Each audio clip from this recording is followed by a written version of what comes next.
Hey there, Knicks fans. How you doing? It's your boy, Jonathan Macri, coming at you from an undisclosed location on a fork somewhere on Long Island for another episode of the Knicks Film School Podcast, a very special episode of the Knicks Film School Podcast, which I'll get to why it's special in a minute. But first, let me introduce my co-host extraordinaire, the man, the myth, the legend, Jeremy Cohen. Thank you, John. How are you? I'm great. Good. I'm really great. Okay. I am on the closest thing that counts to a vacation for me, even though I'm doing the same shit that I usually do, except in a different location, so it's not that much of a vacation. But I'm enjoying it because I'm looking at water. I turn to my right and I look at water, as opposed to some shitty house in Long Island, which is where I usually look out to.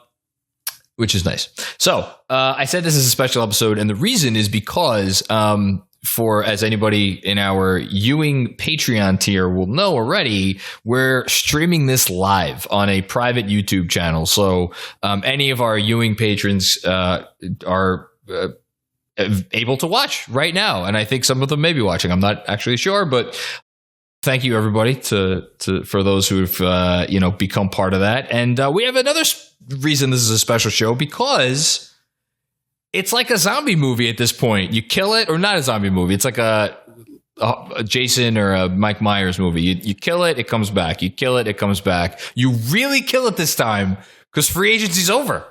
It's over. And yet, because these studios need money, it comes back again. Jeremy, what are we doing today? Today, John, we're going to go over Julius Randle's contract situation and what it might mean, where we're at, all that jazz. So, cap or no cap? Let's see if I got this right. Is it 7.0? At this point, does even a number? It's just like, I feel like, is it an epilogue? Because I feel like as well, there might be another one if the Knicks decide to do something really fun. Who knows? So, every time I've done a cap or no cap, it's like, okay, this is the last one. And I just wind up doing another one. So at this point, it's just another cap or no cap. I wasn't really ready to let go of it yet. It's like a film trilogy or something where like there's a few endings on the last movie. It's like it gives you that time to really separate. Okay, so yeah, Julius Randle, cap or no cap, coming up in a second. Before we get there, the Knicks have been playing basketball in Summer League. Is there anything you want to say about Summer League before we get to our main show? Yeah, it means absolutely nothing, and I love it. It's great. I mean, listen, what I love about Summer League is it's perfect because I think I may have even said this. Like, if you want to play into a narrative, you can do it. And if you don't, it's just Summer League. It's a total win-win. So, the last game against the Cavs, I caught the end of it, and that was at least fun to watch, stressful, a little bit more so than it should have been. But, when the guys on your rookie contracts are going off, and it feels good to watch that type of thing. So I enjoy when they win, period. So it was really nice to see it for Summer League. If you were tuning in this fine Monday morning, hoping to hear an hour of analysis into what we're seeing out of Quentin Grimes, the development of his dribble drive game, or the nuances of Deuce McBride's on ball versus off ball defense. Sorry, folks. It's not going to happen. As Jeremy said, it's Summer League. It's great to see the kids look pretty good. I think this I think is important. I've separated it out as like the 4.5 guys that matter, because I'll throw Sims in there too. But the two rookies, Obi and Quickly, it's been nice to see all those guys have their moments at times. I'm not reading too much into the good. I'm not reading too much into some of the bad, but I think that the fact that there's been more good than bad is a great sign. And also just generally, you like to see your organization have even though it's Summer League, you like to see the organization clearly have a plan for the Summer League team. And they go out there and they play a certain brand of basketball, so to speak. The Knicks are, as we're recording this, second in Vegas in threes per game. They're hitting them at, I think, the fourth most efficient rate. So they're going out there. They're trying to shoot a lot of threes. I like that. They're playing their asses off. They're playing hard on defense, all that stuff. So generally speaking, we like what we see. But just don't take any of this too seriously. And that, by the way, that goes not only for the players on the Knicks, but it goes for the players on other teams. So again, we don't name names here. Jeremy, do you know that? Oh, we don't. We don't name names. Okay. If you are a person who has observed a rookie drafted by some other team and they are doing well in Summer League, I'm sorry. It does not give you an excuse to be like, the Knicks fucked up. They clearly should have drafted this person based on what they have done in these games that don't matter against people that will be bagging groceries in 4 weeks. Yeah. Harsh. So, yeah. What? Harsh. I mean, there's a kid on the Cavs Summer League team who's like, he had like some peach fuzz and like a headband thing going on. Like, I don't know who that, like, come on, that guy, if he's not handing me my paper bag in Trader Joe's in a month, I'd be floored. I guess so. Yeah. I mean, like, Mac McClung kind of looks like he would have helped with the re-election campaign for Reagan Bush in 1984.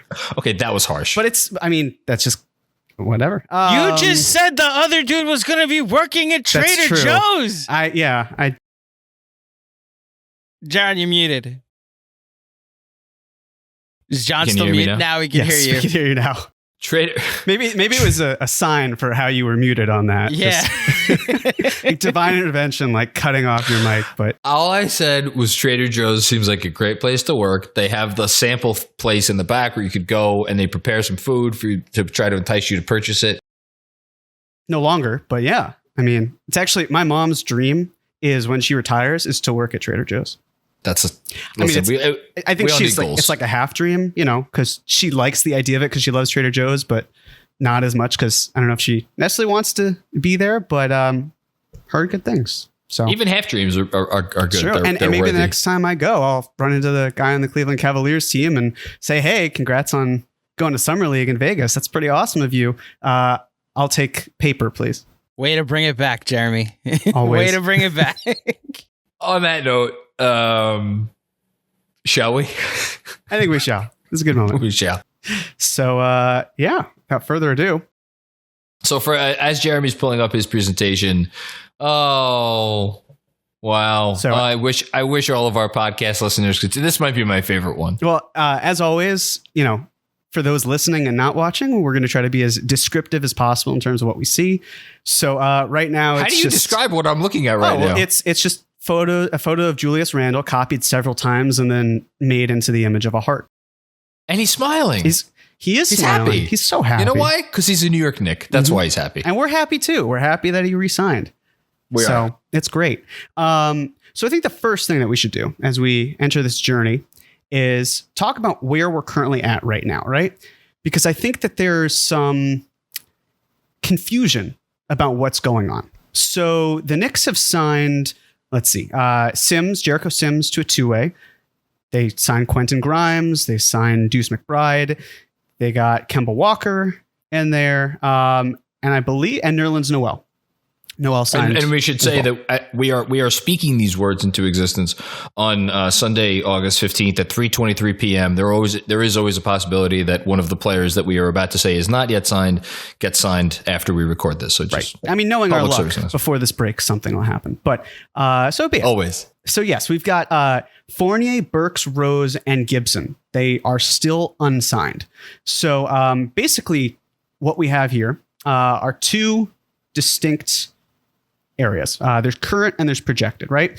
So the current is basically saying like it's Julius Randle's salary, Derrick Rose's cap hold, Nerlens Noel, Kemba, all the guys that the Knicks would have under contract, even on non-guaranteed contracts like Luka Vildoza. The only spots that are missing are Fournier and Burks. And the Knicks have, at this moment, I guess, $25.9 million in salary. The one thing Yes. Sorry, for anybody who's listening, but what we're just to be very transparent right now, what we're doing is basically going through the things that have been announced versus the things that have actually, because all of these signings have been announced. Like sources say Knicks signed such and such a player, but until the Knicks actually send out the press release saying we have signed this player, they remain technically unsigned, that's what Jeremy's going through right now. Right. So that's the thing. It's trying to figure out how the math works. So even though the Knicks, it says $25.88 million in cap space, we still have to sign Fournier and Burks. And just a couple housekeeping notes. So there have been conflicting reports about what Grimes and McBride are making next year. So one is that it's, a standard rookie contracts for first round picks. It's 120% of what their scale would be. Berman reported it's 100%, which is rare. It doesn't often happen that way. Usually the Knicks give 120%, like they gave 120% to Obi and to IQ. So that's why I'm a little curious about if that's the legitimate report. But then Berman also said how Deuce McBride's getting paid the minimum, but then Bobby Marks said he'd be earning $1.8 million next year, which means that he would then have to be earning $1.7 million this year. So, basically what I did with this whole approach, and as you'll see, is I looked at the sort of worst case scenario in terms of them both making the most amount of money, because it's easier to kind of over project and then go under versus the other way around. So yeah, I mean, the bottom line here is that if you pay Evan Fournier and Alec Burks the amounts that were reported, then there's not enough money to keep Luca Vildoza on his current contract, which is I'm sure you have it right here, and I'm just not seeing $3.3 million. $3.3 million. Right. And that is because there was a certain cap number. And just to be clear, Jeremy, you are factoring in the fact that they signed Derrick Rose using his early bird rights, correct? Well, Rose hasn't officially been signed yet. So presuming that he will sign using those rights. I'm using his cap hold here because yes. Okay. The Knicks aren't over the cap yet. So that's why you wouldn't sign Rose. So gotcha. You're squeezing Fournier and Burks in, then re-signing Rose and Taj. So again, this is where the confusion is, right? Noel signed for an amount that's less than initially reported. So it's very possible that the same happens with Fournier and maybe Burks. But until we see that reported, the math just doesn't work out for Vildoza. So that's what I'm curious to see. But it's strange to me that the Knicks haven't been as fastidious with their signings. Like they've been very, I guess I'll use a Clyde word here, lackadaisical when it comes to getting everyone in-house. It just hasn't worked out that way. So, it's curious what the holdup is. Are the Knicks trying to... Go ahead. No, it's Brock Aller. So my assumption is that the holdup is not because they're being lackadaisical, but that there is some greater purpose at play here. No, I was being facetious, but of course, yes. It's the sort of thing where maybe they're talking with the Celtics about signing and trading for Fournier, and the Knicks take on Fournier, and the Celtics get a traded player exception that they can use if they want it. But that wouldn't change the... I'm saying it could affect... That wouldn't change the money, right? No, it wouldn't. The Knicks would, be hard capped, but it doesn't really matter. It's basically just a matter of if the Celtics wanted it and the Knicks were trying to squeeze out an asset, being like, you can take a pretty significant TPE here, or we can just not do it and screw you over. But if you want the TPE, you're going to have to give us some sort of asset. So that's one thought. Maybe there's an issue with aggregation. So when a player is traded... Yeah, what do you mean by that? It basically means that there are rules for when they're packaged later on. So, for example, one of the prevailing thoughts with, let's say, the Raptors and Mavericks, right? The Mavericks acquired Moses Brown from the Celtics, who acquired him from the Thunder in the Kemba Walker and Al Horford trade. Moses Brown can't be traded until, I want to say, early September. So as a result, he can't be included in a deal for the math to work. He can be traded on his own, potentially. But in this case, it's really just he can't be aggregated with other salary. So it's possible that the Knicks are in a similar position with another team where they want to trade some sort of salary or do something, but they're in a hold because the league won't let them do that. And they don't want to do that until everything else kind of fits into play. So let me see if I follow you here for a second. There could be a situation where, in theory, the Knicks are holding off on announcing one of their signings because in order for the math to work out the way that they want it, well, I'll be vague here for a second. They would trade, let's say, again, for argument's sake, Kevin Knox before making said signing. And they can't trade, again, in this mystical, magical world that we're literally making up on the fly. They can't trade Kevin Knox yet because there may be a player that they want to trade Kevin Knox for who can't be traded yet because of some kind of aggregation problem. Am I following you there? Pretty much. That's one of the theories as well. That's a theory. That's definitely a theory. And then that leads into the, maybe the Knox trade is on hold. I keep going back to the Thunder and how they're so far under the salary floor that something, they need money. And if, that's the perfect situation in my mind for Kevin Knox, where it's like, hey, someone who's on the last year of his contract, not going to help the Thunder win, helps the Thunder get to the salary floor a little bit closer, at least. But again, there are a lot of moving pieces here. What's the situation going to be? So, and then finally, this is joking, of course, but that Brock Aller just feeds off of our anxiousness. He loves the drama. I mean, think about it. No one's seen him eat, to my knowledge. So there's only one picture of him that exists. Yeah. It could be like, for those who watch What We Do in the Shadows, he could be like an energy vampire where he just sucks the energy and that's how he sustains. So I want to watch this show now. I've never heard of it before. It's maybe my favorite show. But yeah, he's a Colin Robinson and I respect him for it. So hold on. Let me, before we move on, I just very, very quickly, I've been working these different things through in my own head, and because at the end of the day, we know that like Burks, because of the number he signed for, had to be signed using cap space, right? Okay. Fournier, again, even if it's a sign and trade, it's still like you're taking up that. It's not like, so for instance, if you're sitting there thinking like, well, wait a minute, isn't there something about like if you trade for a guy, it could be, and it's within a certain range, it could be $5 million from like the salary that's outgoing. That doesn't apply to Fournier because they're not sending out salary. He's coming into cap space. Like that's so all these different things that I go through in my mind, I'm like, what could they be up to? Where is the way that they could really make the math break in a significant way that we're just not seeing? And I don't see it. Do you see something that's like not obvious? Because I don't see it. I don't really either. But I will say, and I know that you talked about this in the green room, the idea of a Miles Turner trade where, basically it can't happen. There's nothing that the Knicks can do. There's no way, right? It's not. I mean, let's look at the salaries while we're here, right? Julius Randle, he literally can't be traded until at least mid-season, and he's not going to be traded. Evan Fournier can't be traded. And he's not going to be. Same thing with Derrick Rose. Same thing with Alec Burks. Nerlens Noel can't be traded right now. Kemba Walker can't be traded. RJ Barrett for Miles Turner. That's not going to. Right, exactly.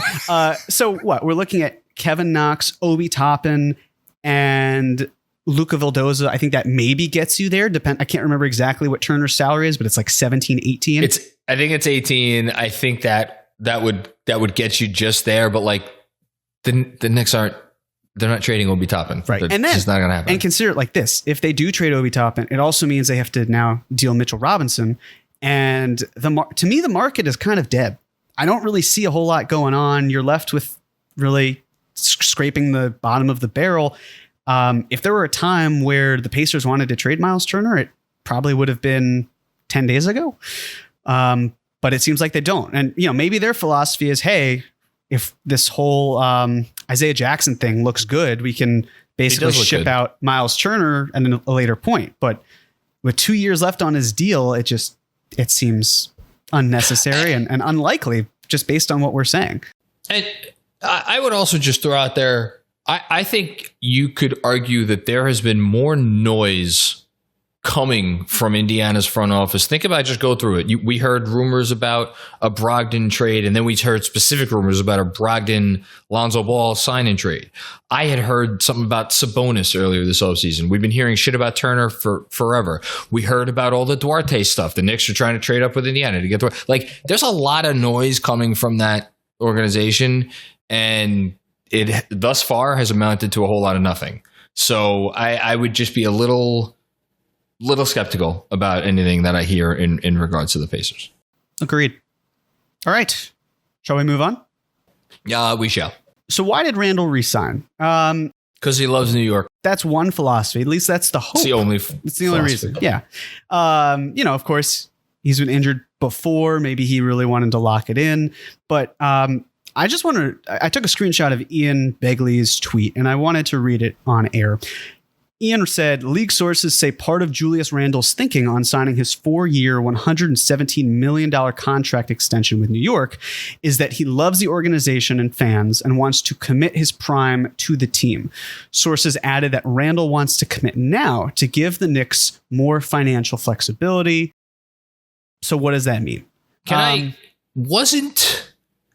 may be imagining this, wasn't there, it was maybe a tweet, maybe it was snuck into somebody's story where somebody specifically said more financial flexibility for 2022?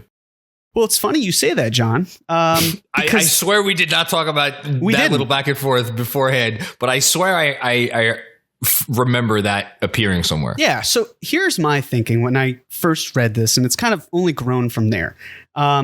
It's the idea of why Randall is giving the Knicks financial flexibility because, they're not going to have cap space for the foreseeable future. The hope is that they use these salaries that they've signed and package them for upgrades and make a trade that way. So why would Randall need to give flexibility? Well,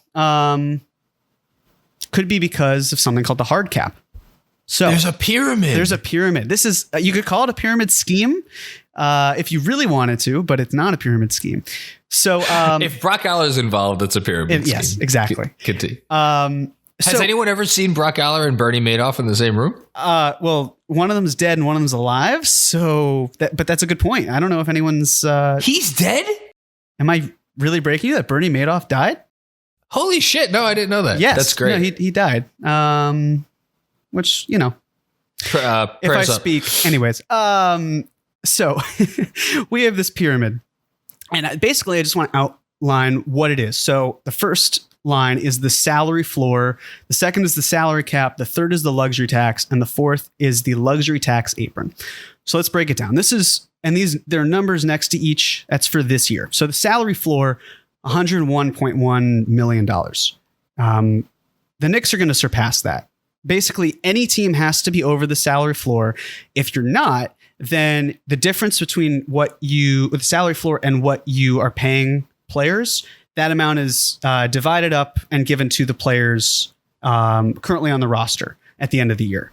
And the big thing with that is you want to get to the salary floor because, there are a lot of players who want to play. And if you're just not spending money that's not going to the pockets of players and agents. So it's good to get above the floor.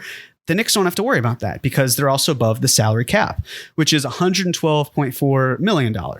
So we're good on those 2 points. Then we go to the luxury tax. The Knicks don't have to worry about the luxury tax this year. If you're thinking, Dolan doesn't want to pay it, that's definitely not the case. Dolan's actually paid the most amount in luxury taxes since the 2002-2003 season in the NBA. So it's not like Dolan's afraid of spending. Don't get last year twisted. It probably wasn't pandemic related. And if it was, I don't see that being a factor moving forward. But the Knicks don't really have to deal with the luxury tax this year. So that's great. But they also don't have to deal with the luxury tax apron, but some teams do. So the luxury tax apron is $143 million, give or take, this year. A little over that. What it means is when a team gets hard capped, they cannot spend more than the luxury tax apron under any circumstance. They can't go a single day above that amount. Like last year, for example, the Pelicans, I want to say they're hard capped. They must have been. And so they couldn't spend money or else they would be too much. So as the year goes on, like Taj, when he signed a minimum contract, but it was prorated because he wasn't there at the beginning of the year. And each day the amount lessens and lessens. So the Pelicans could sign a player to a minimum deal later on in the season when the prorated amount was smaller, but they couldn't do it later on. So the bottom line here is it's okay to do all of this, but basically, I'll put it this way. It's the reason why teams like the Nets and the Lakers use the tax mid-level exception, because if they used the non-tax mid-level exception, it would have hard capped them, and then they wouldn't have been able to spend more than $143 million, which they have very much done. The easiest way to think about this, if some of this language is confusing, is there are certain things that you can do in the NBA that is it triggers the hard cap. Like, for instance, what Jeremy just said, if you use a certain exception, if you don't give examples because we'll get there. But okay, I know where you're going. Certain things that you could do to trigger the hard cap, and you don't want to trigger the hard cap in case you want to be a team like the Sixers, who I think their salary was like $170 something million last year, which, you know, if you don't trigger the hard cap and you could figure out a way to get your salary up to 200 some odd million dollars, have at it. Yeah, look at the Warriors. They basically were able to do that. So have a blast. But unless you do one of those things, that's not going to happen. Right. So for this year, Knicks are good. Totally fine. But how does a team get hard capped, especially in 2022? There are three ways. I see what you did there on that last. So the first is signing a player to the biannual exception. The biannual exception next year projects to be 2 years and in total $7.88 million. The thing with the biannual is you can only use it if you are over the salary cap. And also you can only use it every 2 years. So a team that was over the cap, like Denver last year, they used it and they can't use it this year. Can I ask a question? Yes, you can. Can I use my biannual exception, if assuming I didn't use it last year, and use another mid-level and use my mid-level exception? I like where your head is at, and the answer is yes. So moving on to well, I guess let me just put it with the biannual. If we're talking about flexibility and Randall, the whole point is the belief of being hard capped in 2022, which is when the Knicks need that money because the less they spend on Randall, the more they can spend on other players. So I guarantee you that Julius Randle, when he was talking with the team brass and they walked him through all of this, they didn't say, hey, Julius, can you sign this monster extension for a lot less than you would have gotten because we really want to use the biannual exception. Definitely not what they said. The second one is the non-taxpayer mid-level exception. So this is a little confusing. So I'm going to try to break it down as easily as possible. There's the non-taxpayer mid-level exception, and then there's the taxpayer, as we've discussed. If you use the if you use the taxpayer mid-level exception, you don't get hard capped.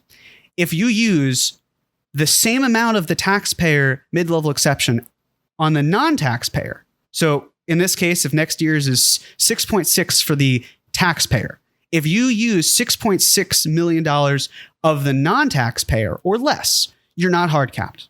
But if you use 6.066 or more of that amount, then you are hard capped. So that's the thing. You have to use a certain amount of it and you can go either way.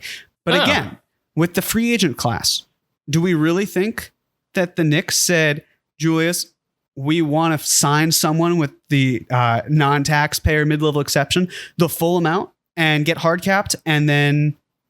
get hard capped, I just realized. Doing sort of something like that. No, they're not going to do that. But there is one more way to trigger the hard cap and have an issue. And that issue is acquiring a player via sign and trade. And John, it was always this. It was always going to come back to this, right? It was always going to come back to Bradley Beal. Or Zach LaVine. But in this case, we're actually going to use Bradley Beal. The reason, because his salary is going to be larger, right? Bradley Beal is going to have earned 10 because he's been in the league longer. Yeah. Right. So he's eligible for a 35% max, whereas Zach LaVine would be eligible for a 30% because he hasn't been in the league to get to 10 plus years. So again, the philosophy here, just... Can I just... Yeah, one quick thing. Correct me if I'm wrong, but this is something that I was confused on, so I just want to make sure that I'm clear on it. It's not like you can, if you're not hard. So if you're, if you do a sign and trade, which would hard cap you, and you're under the tax apron before you do the sign and trade, and then after the sign and trade, it puts you over the tax apron. You can't do that, right? Correct. You could only do the sign and trade if after the sign and trade, you are still under the tax apron. It's not like you get one free pass and then it's like, okay, now, but you're really hard capped. You have to, okay, making sure. No, I'm glad you brought that up because yes, you can't be above it at any point once the hard cap is triggered. No. The trade would be illegal.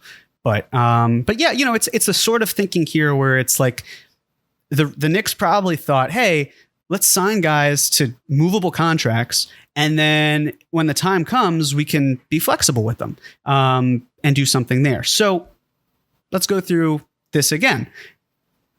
Salary floor. Now, this is for next year projections. $104.2 million. Again, when you say next year, 2022, 2023. Yes, okay. thank you. The salary cap, don't have to worry about it because the Knicks they project to be over the salary cap. The luxury tax doesn't matter. The Knicks can be in the luxury tax if they want. It's then that luxury tax apron around $146.7 million where the Knicks can't go above it. So we're going to try to see all the steps that would be taken and how Julius Randle's contract affects the luxury tax apron. Because if we're doing any of those three things, biannual, mid-level, or the sign and trade, we have to be careful of it. So right away, as I'm hearing you talk about this, my mind is like, but wait a minute.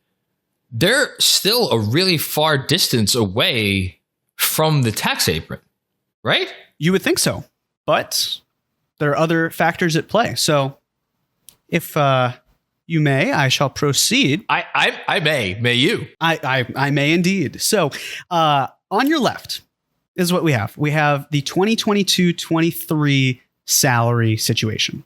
It's current, projected, and the max room. So I then tried to, on the right-hand side, condense it a little bit, right? So Kevin Knox. Kevin, I'm sorry, but You're buddy, not sorry. Your cap hold is $17 million. Even if the Knicks re-signed you and broke the Charlie Ward curse with you, which I think would be actually really funny if that were the case, but it's not going to happen. So I took Kevin out of the situation, whether he's traded or just renounced. Maybe the Knicks make it work with Luca Vildoza and Fournier and Burks and squeeze everything in. Maybe they sign him to the room exception this offseason, the current one that we're in, get more salary. For now, I just took him out of the equation just because it's a little too much to work in with the hypotheticals. So I just removed him completely. But I do want to see Luca back, and I do want him on the room exception. So that's one thing. Again, as I talked about with Quentin Grimes and Deuce McBride, some discrepancies. So let's just assume more than less in terms of what they're earning. And then you'll see Mitchell Robinson. I gave him an extension. Basically, the Knicks are limited to a 4-year, $51 million extension right before the 2021-2022 season. So it's not going to be 51 on the nose, but if we assume it were, that would be the starting salary, $11.38 million with 8% raises. So now that is another reason why it's getting a little bit tighter. Right. So if we look on the right, you got these salaries going on, which would take us to about $122 million in total money for next year after the Robinson extension and after all the other stuff you're talking about. Correct. So we're in fine shape, right? I mean, and if you look nowhere near the tax apron, right? If you look at the bottom right as well, it's the luxury tax apron, $146.7 million, and then right below that is the difference between the luxury tax apron and the salary cap, or the amount of the team money that the Knicks have, the difference being $24.39 million. So we're good. But granted, the Knicks have not triggered the hard cap, right? They haven't done any big sign and trade. They haven't done the biannual or the non-tax MLE. So we're good. And I should also add, factored in their first round pick next year. I just said it was the 20th pick because honestly, it was the difference between the 2 first round picks that they had. I think that's fair. Might be less, but we should also note that there are ways that the Knicks arrive at whatever the first date of free agency is next summer, July, whatever, with the salary that is higher than $122 million.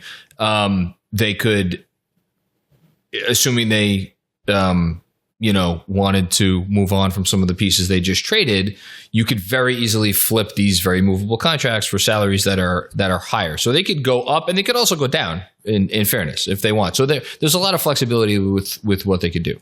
Absolutely. So if we move on, so the next one, what does it look like if the Knicks were to sign players to the full, I guess in this case, non-taxpayer mid-level exception and the biannual exception? So I see where you're going did now. Both of those things. The non-taxpayer MLE is $9.8 million and the biannual is 3.8.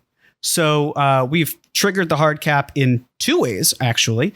And if you look, the tax apron room is now only $10.7 million. So the Knicks can only spend that amount or up to that amount really for the entire season. Again, cannot go over it at any point. So now Now, That's pretty. 10 million is not a lot. It's not. And again, the Knicks don't have to use the biannual exception. They don't have to use the full non-taxpayer MLE, but they could. And I think it would make more sense if they did, because again, adding as much salary as possible is great. But if you can't spend after, more than a certain point, then like maybe you don't need to do the biannual exception after all. Maybe you take that away and you have more flexibility. But this is why it's like, at first you might think, oh, the Knicks are smooth sailing from here. It's totally fine. But when you factor in, a potential Mitchell Robinson extension, getting hard capped in 2 different ways, and possibly a third, as we'll talk about, then it gets really close. And it's like, geez, if the Knicks want to make some sort of in-season trade too, they don't have much to work with. So so often I feel like the conversations about do you make a star trade? Do you not make a star trade? Come down to, well, what are the Knicks going to have left to work with if they make, such a trade? And if you looked at that this offseason, which is, for all intents and purposes, this offseason is kind of done. I mean, Mitch, maybe he signs an extension, maybe he doesn't, whatever. Their flexibility is limited. But as Jeremy, as you, my friend, have said many a time over the course of this podcast, in particular over the last few months, in many ways, you have a lot more flexibility as an over the cap team than as an under the cap team.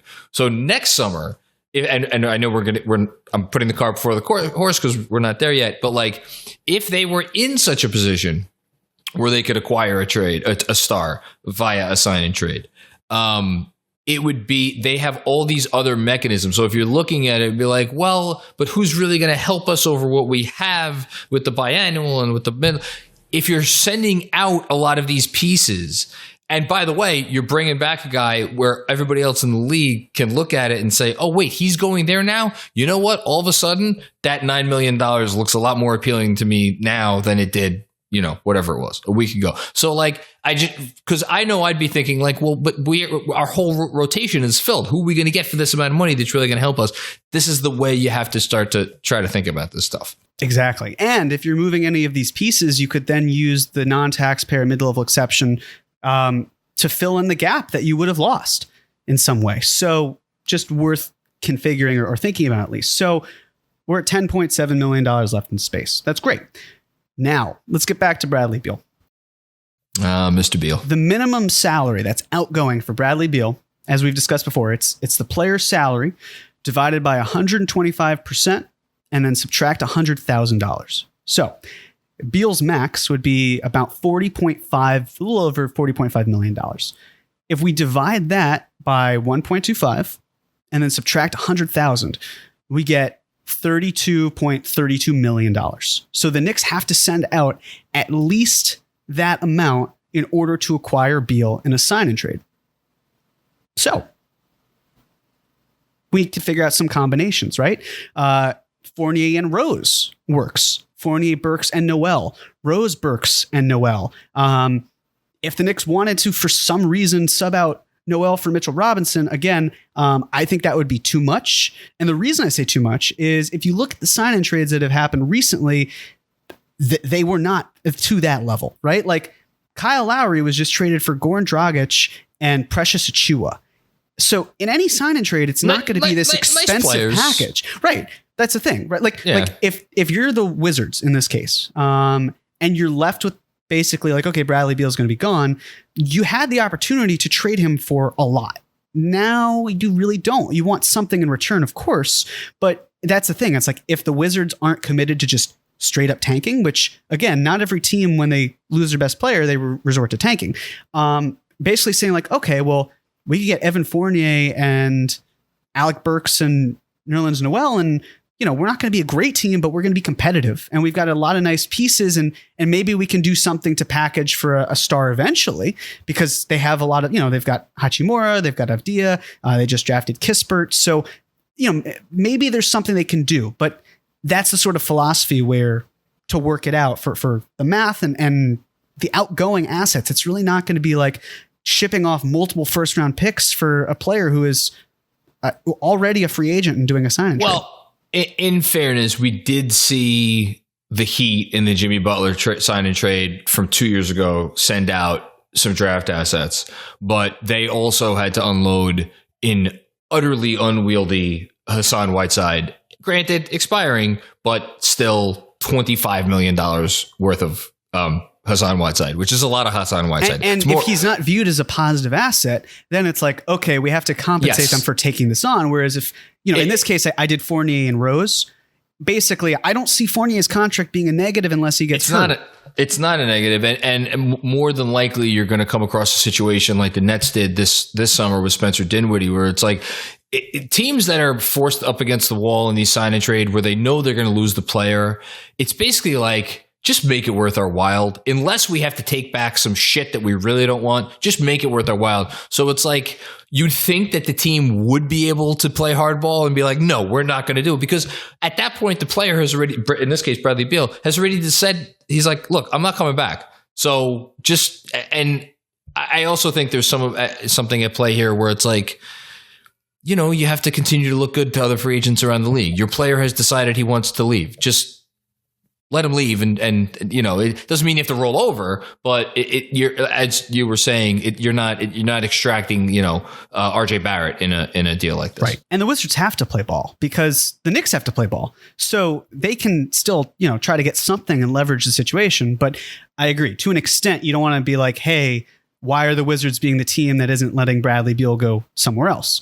Maybe the Knicks toss in some sort of draft asset, but financially, which is really what we care most about, because again, the Knicks are hard capped now in 3 different ways. That's what we need to focus on. But if you do Fournier and Rose, you're still like they basically add up to around $33 million, but $40 million is coming in. So we've just added $7 million, and look what we have here, John. We're only $3.5 million away from, from the luxury tax. Where did apron. all the money go? I know, it's crazy. The money is gone. It's totally gone. And it gets even crazier as well because Randall has likely bonuses that he could hit. And if Randall hits those bonuses, oh my God, John, we're over the luxury tax apron. We don't have any room. I see there's red. There should be blinking red sirens. It should be green and it's red. So now, it's not what you want. Look, I mean, if you had to take away the biannual exception, you could do it. You had to take away part of the non-taxpayer MLE, you could do that too. But, it's crazy how Randall's salary compared to what it could be, and the whole factor there. So, but I before we do that, and I want to show why that's something bigger. I want to do something for you, John. I was very secretive about this whole sign and trade with Beal. You made it clear about Damian Lillard. But I wanted your dreams to come true too, because if nothing, we're a team. So my dreams. Wait, hold on. Why are you putting this on me? You love Damian Lillard like a son. So I just figured you might as well, let's throw him in here and let's get nuts, right? Can we get nuts? Hold on. Can I just take a second to process this team that you've assembled for me? Yeah, listen, this is not necessarily my preferred team. I just want to show what's possible. I'm aware. Yes. So now, Damian Lillard, Bradley Beal, RJ Barrett, Julius Randle, and Taj Gibson is our starting center, it looks like. Or you could take the non-taxpayer mid-level exception or the biannual and pay someone that way. Get someone who's, a little younger than Taj Gibson is. Andre Drummond might be on the market again next year if the Sixers don't lock him up for long term. I really hope they do in that case. But the point being is that you still have these options, and you're way too close to the luxury tax apron. I mean, here I have it 17,000, and you could figure out a way to do non-guaranteed contracts and have rolling roster spots. But again, like if you wanted to figure out a way where it's like, hey, Beal, we could do a sign and trade for you, and we could then cash all of our chips in right now for a top 10 player or borderline top 10 player, depending on how you view Damian Lillard, have those guys playing together. Basically in this situation, I've kept Quickly and Deuce, traded Mitch, and a lot of contracts and a litany of picks, but trying to at least get to that point where it's like building a team that has that's like 7 to 8 deep, and you have free agents that are coming to you. And this is the thing, right? It's only 1 year where you're hard capped. So the year after, especially after that, when you have to give RJ Barrett his extension, I mean, then you have no desire to be hard capped, but you can still keep that non-taxpayer mid-level exception player on the roster for, another 2 to 3 years. You can keep the biannual exception player on the roster for another year. You could sign someone to the mid-level, the taxpayer mid-level for 2 years. There are ways to add salary and add talent around you. And like, this is your core. You're basically saying we've got 3 to 4 years to go in with a team that might have not, that might have had its picks gutted, but still has the talent that can compete and can play together. Again, whether you like the makeup of the team or not, totally up to you. Just showing that if you were to do some type of move, this is how you would cash in. That type of thing. So I want to hear what Andrew has to say, because he's chomping at the bit here. I need to know the trade you have that Portland's accepting that doesn't have Emmanuel Quickley or RJ Barrett in it. Well, again, this is a year. We don't later. concern ourselves with those things. No, but no, it's a valid question, right? So it's a year later. Dame will be 32 years old. Okay. He'll have the same contract structure as James Harden did when he was traded. So, okay. You're trading This is the big disagreement, because I don't like using the Harden but go ahead. But again, like, if we're going off of something, that's the closest we have that's similar to the Harden deal. No, it's not, because Houston had to tank because OKC had their pick. And if you see you see Dame pulling a Harden and completely muddying the water and making it to the fact that they had to trade him, the Nets still had to trade like Karis LeVert, Jared Allen. They're two best young players, and the Knicks' two best young players are currently on their roster in this example. Okay, well, let me break it down this way. You have Mitchell Robinson, who you're still able to trade because you've just extended him on a contract. Mm-hmm. You're trading, let's see, Obi Toppin. You're trading Quentin Grimes. The Knicks have the ability to trade, let's see, their probably 3 2023 picks if they want to, or they could trade 2 and then 2024. Sure. And then if, depending on what the Hornets pick situation is, they could do swap rights in 25. They could trade the pick in 26. They could swap in 27. The point being is that the Knicks can offer more first round picks and not pick swaps than what the Blazers had to do. And we also, again, have to configure, do the Blazers want Ben Simmons? Ben Simmons doesn't seem to want to be in Portland. Obviously, it's not necessarily his call, but you talked about tanking with the Rockets.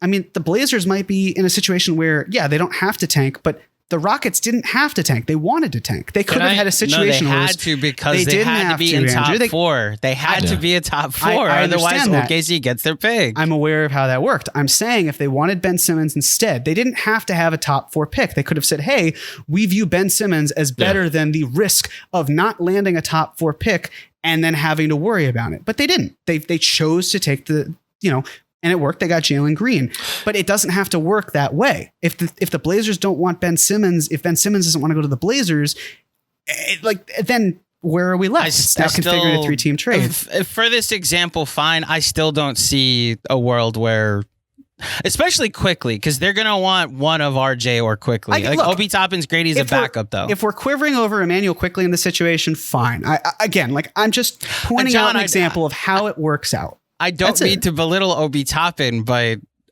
multiple great games in Summer League are. I'm saying because the math. I'm just doing it for the math. You can use your imagination, but it doesn't matter.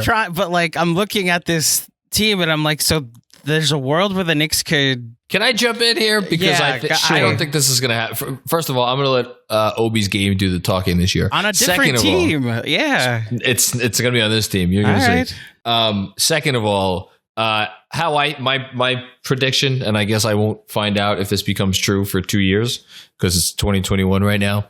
I would put my money on either. I actually don't think they're going to sign and trade or to get Beal on the sign and trade. I think the better chance is that they get LaVine in a sign and trade in 2022, which 6 of one, half dozen the other, maybe for some people. I think that's the guy. And then I think instead of making a Damian Lillard trade, because you got to remember, all of the contracts that they signed this summer come off the books in 2023. Now, not going to be enough to offer a full max given Randall's salary, given what they would be paying, in this case LaVine, and given RJ Barrett's cap hold.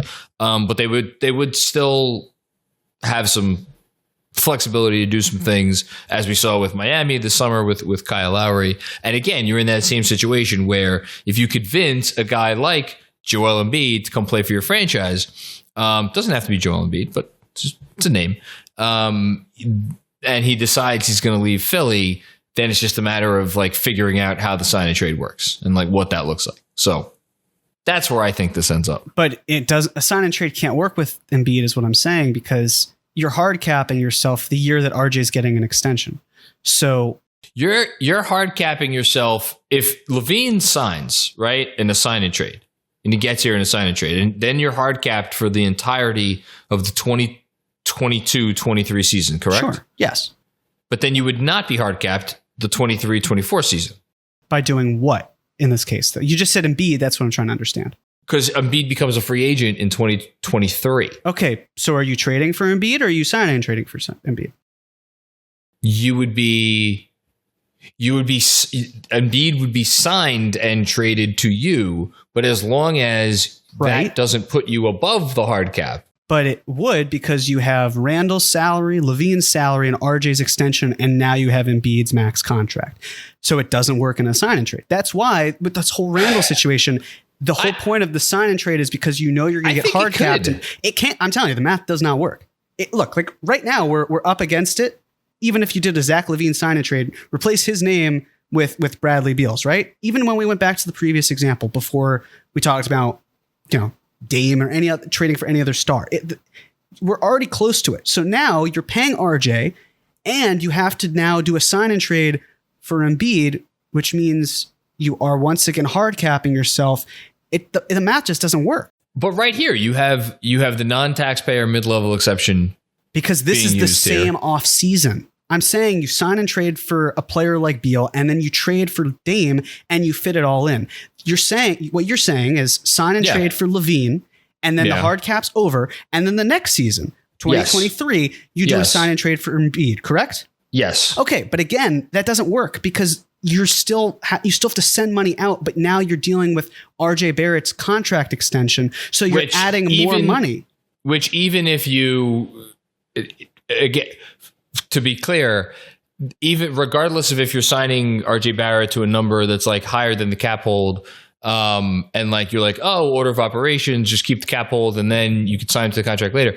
If you're hard capped, you're hard capped. You can't ever go over the hard cap. So like if the RJ, I'm just wondering, is there a situation? And maybe there isn't. You've gone through this in your head. I haven't, but I have to think that there would be a way to fit Embiid's salary via a sign and trade, along with a LaVine, a Randall, and an RJ on an extension. And you're saying you don't think there would be a way?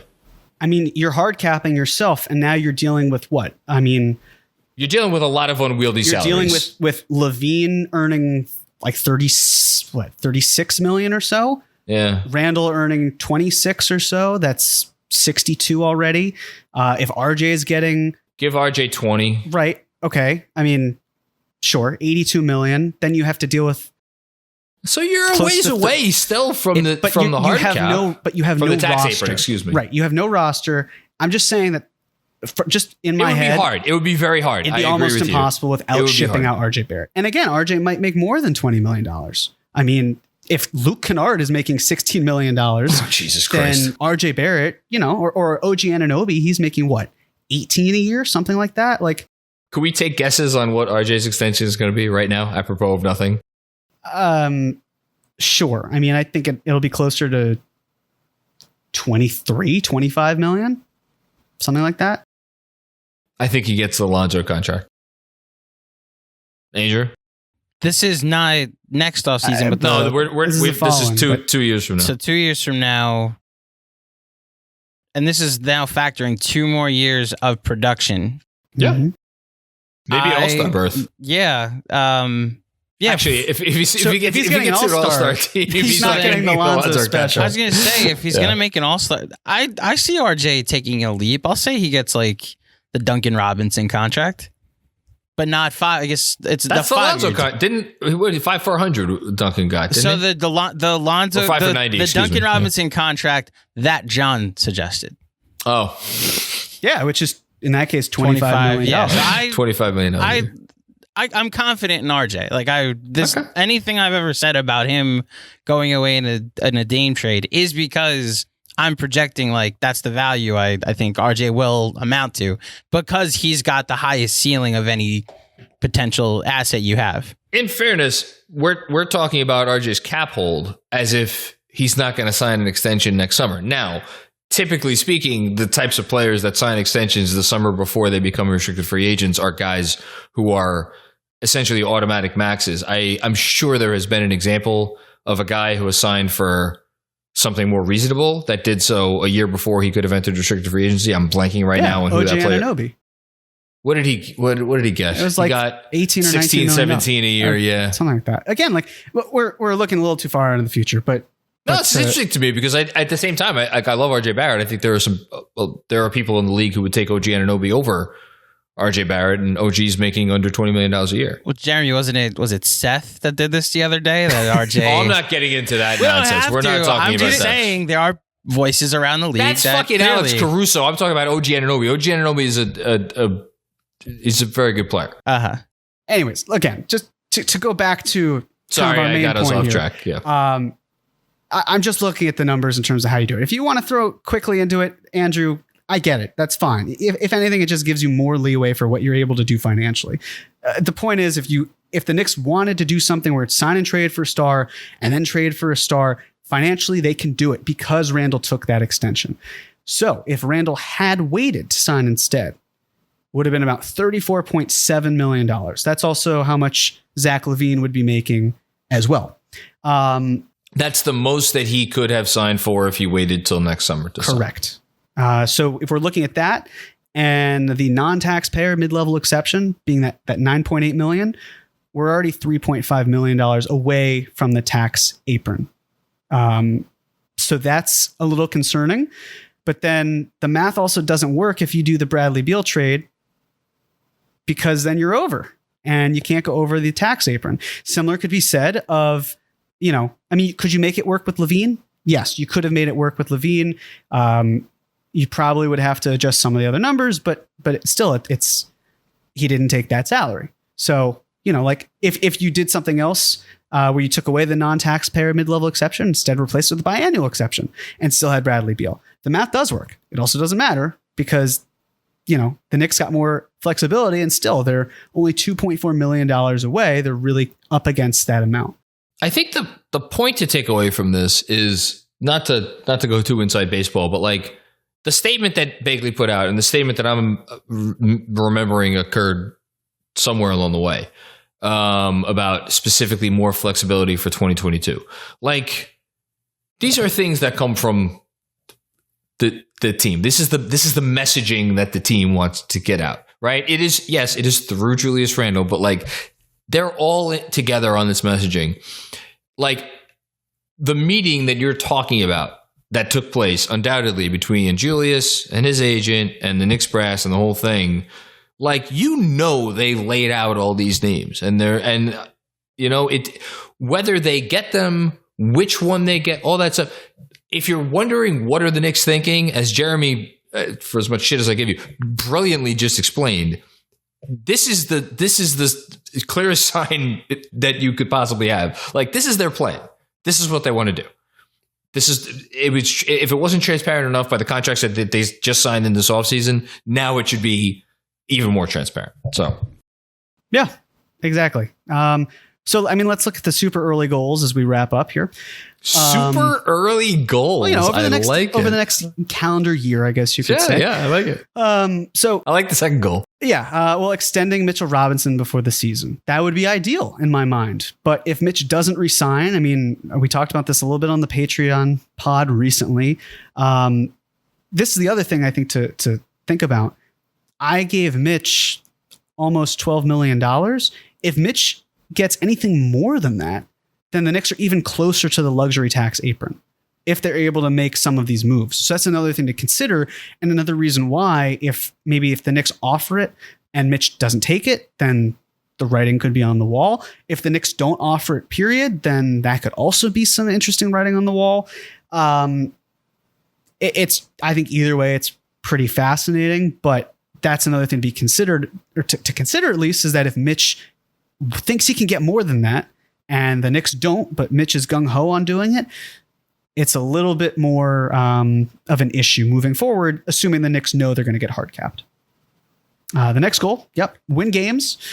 Best way to showcase what you're doing is success. Then ideally acquire a star via sign and trade. You're saying LaVine, I get it. I will be curious to see how those pieces fit. I still think that the Knicks' obsession with Beal will make him their first choice anyway. So, we'll see about that. Then use the full non-taxpayer mid-level exception. You can actually split it up. So you can sign some sort of free agent, and then you could even carve out a portion for Jericho Sims. And again, this is next year. This is next year, yeah. Correct, 2022. And the beauty of doing that is you can sign Jericho Sims for 4 years, or at least up to 4 years, which is exactly what the Knicks did with Mitchell Robinson. The year that they were over the cap, where Enes Kanter opted in, the Knicks got the mid-level exception, and they used that to re-sign Mitch, or to sign Mitch to a 4-year deal. Same thing could be done with Jericho Sims by breaking the 2-way contract after a year and then doing that. And then potentially, using the biannual exception as well. That would be ideal. All of that really would be ideal. And again, if you want to have the Knicks then go all in on trading for a star as well as doing a sign and trade, they could do that. That is possible. They could even wait. They could try to keep accumulating salary. They could try to see if someone like Obi Toppin does better moving forward. Emmanuel Quickley, Deuce McBride, Quentin Grimes, any of these young players who they feel could be used in a trade and they want to make it work. They can wait a little bit. They are giving themselves every possible avenue to get to contention status, which is why, again, I'm sorry to harp on this again, but like, the ridiculousness of the people who were like, they lost all their flexibility with what they did this summer is actually stupid. Just had to say that again. No, I think it's pretty telling that also one of those people is a former someone who used to run an NBA team, general manager, not current. And it's I wonder why he's not still working in the front office. It's shocking. I know. It's shocking. But again, I don't think any of these contracts are negative. Even the Fournier deal, if you want to say it, like a year from now, there's 2 years left on the Fournier contract if that's what you want. The Suns moved Ricky Rubio for Chris Paul. Fournier is a lot better than Ricky Rubio. So it's the sort of thing where if you can move that type of deal and still add other things in, which the Knicks definitely could, you're not going to have a problem with Fournier. So yeah, as I read through some of the takes with this contract and others as well, especially the Noel one where it's like, okay, it's not that bad. Like we know it's not that bad because they're unlikely bonuses. So you don't have to keep referring to it as 3 years and $32 million when it could be 2 years and $18 million. You know whose contract can't be moved? Kevin Love. And you know why he can't be moved? Because Kevin Love can't play basketball anymore and he's making $60 million over the next 2 years. That's why Kevin Love's contract can't be moved. Pretty much any other contract in the league where the first number doesn't start with a 3, you look at it and you're like, okay, someone will take that. And guess what? There are some contracts where the number does start with a 3. Andrew Wiggins. I guarantee you somebody would take that deal if they wanted to move. Russell Westbrook's contract begins with a 4. He just got moved. And everybody seems to want Russell Westbrook. Every offseason, somebody wants Russell Westbrook. They're giving up shit to get him. It's insane. Okay. We've done this justice, I think. Okay. Anything else before we get out of here? Andrew? Well, so I have 2 things. Hold on. So I have 2 things before we wrap up. Yes. So Jeremy putting that on the screen just blew my mind. Beautiful. And I'm trying to... The Dame Beal Randall, so that offseason, what has to happen this year for that to even happen? So like guys would have to take a leap to make the assets more presentable. Portland would have to completely self-destruct. I almost think the Knicks would have to it would have to seem like we've plateaued a bit, that like, why wouldn't we just take this current iteration of a team and play it out? Like guys we're on the rise. Why would we abandon ship? Because I don't see it as abandoning ship. I think it's more like this is the next step in the process. Like we can talk about how awesome this Kemba Walker homecoming is, and it is awesome, especially for the contract the Knicks have him at. But if the Knicks are able to make major upgrades in their backcourt, it's gonna be like, hey, Kemba, it was so awesome of you to again be this team's Ricky Rubio, as I basically was saying, and it's so great that you could spend a year as a Knick, but like it's Damian Lillard. I get it. I know you do, but it's more just like you have to package some of these pieces to keep upgrading. And what we're seeing with a team like the Lakers and even the Nets, I guess with a Field of Dreams reference, if you build it, they will come. Although I guess it's if you build it, it will come. Is the real one? If you build it, he will come because it's talking about his. Oh, spoiler alert! I won't say who it is. Yeah, exactly. But that sort of thing where, you have to kind of parlay a lot of these assets into something, and having future picks is a great way of doing that as well. Multiple at that. The picks thing, I just want to throw out there, like, it cannot be understated. Or overstated. I always get that wrong. How much these GMs out there are positively hoodwinking their owners. Look at all this shit that I got. Look at all of it. Look, count the things. Count the number of things. And now David Griffin's probably going to have a job for another couple of years. And I think Sam Presti's a good general manager, but going to be employed for as long as he wants. Raphael Stone's going to be employed. Like, it's just. And then you go back and you look at the actual value of the things. Like, just, we don't have to get off on this, but like the fact that they have all these picks, it matters. It matters a lot. I agree. And can I just quickly share my screen for 2 seconds to show it something? Yeah, go ahead. So, all right, let's take a look at this as well. This is basically what the Knicks' future draft situation looks like, right?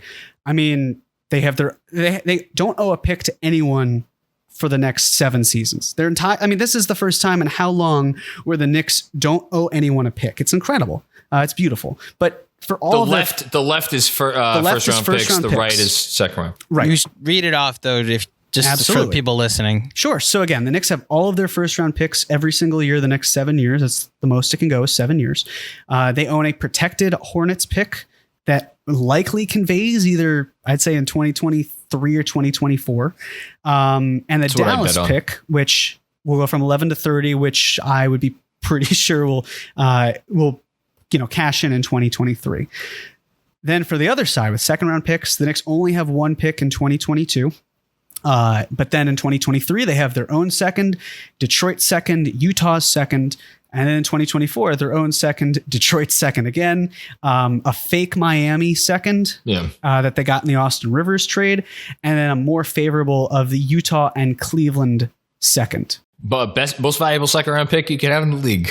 Pretty much. So based on how the Knicks are set up, I mean, again, it could convert to second round picks, those 2 other first round picks. I don't see it happening.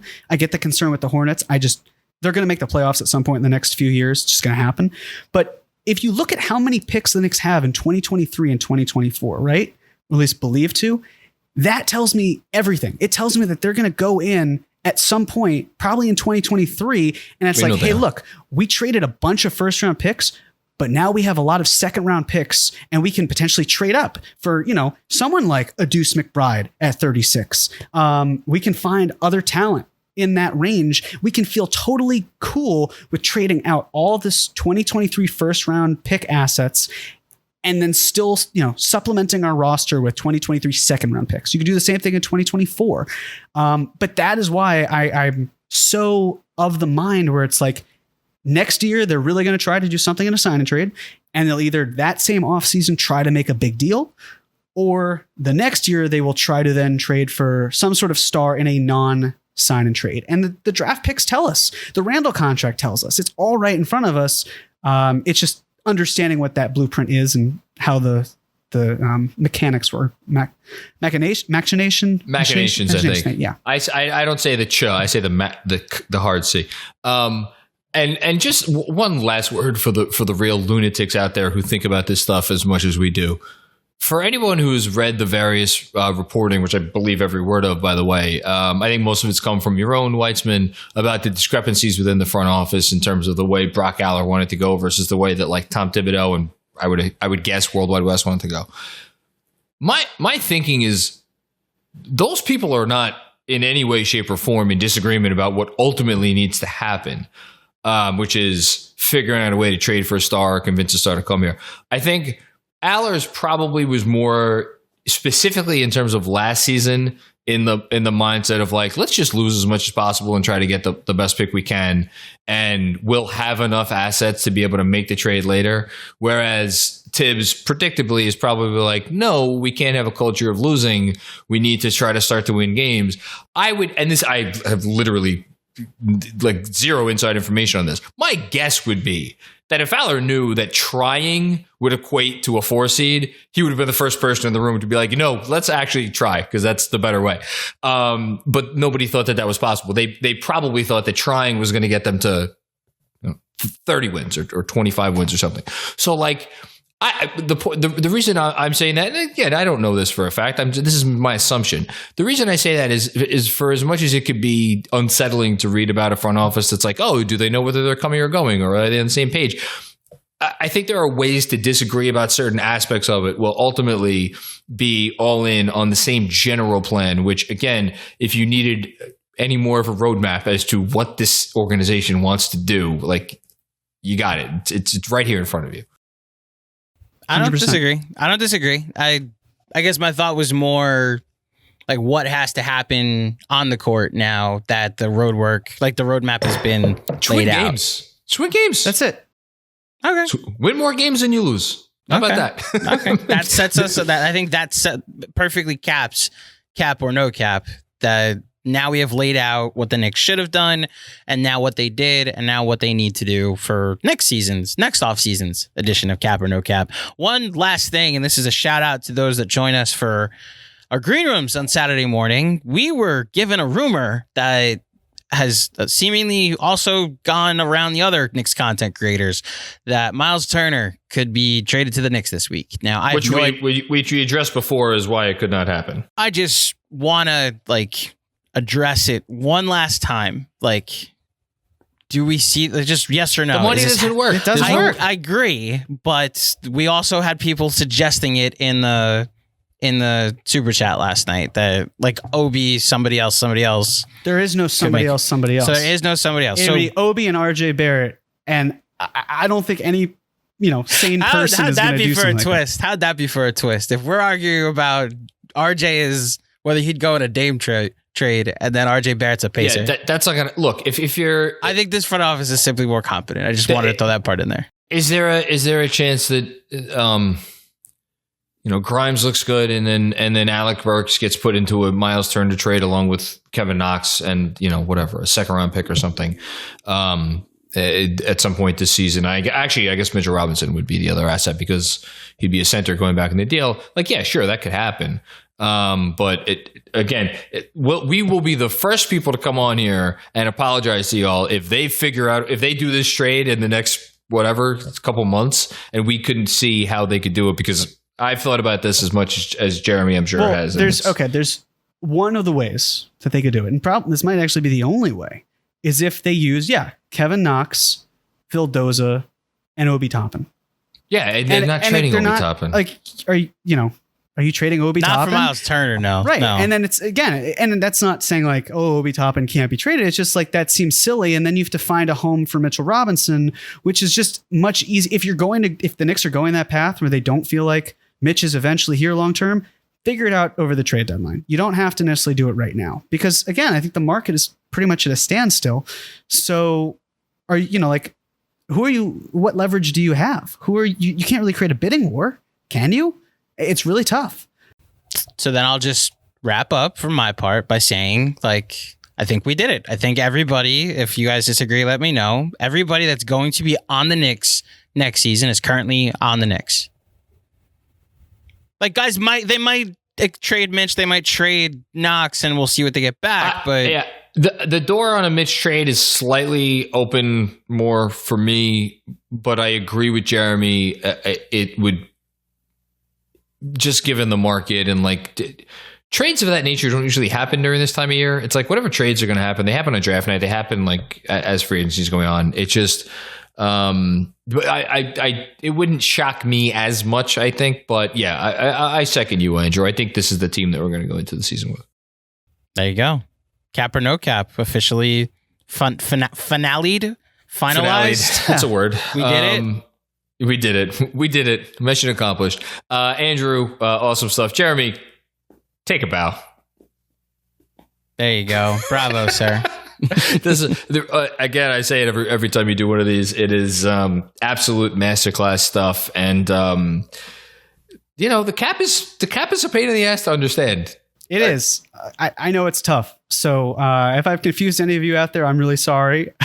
But what our YouTube channel is for, you can go and pause you can and visualize go back. it. Exactly. But just like I think even if you're someone who listens to this and like maybe doesn't get it exactly to a T, it's valuable, I think, to know that there are a lot of mechanisms to do different things. That no shade against the people who report on this league, because they're all wonderful, but maybe it doesn't get covered in as much depth as it could.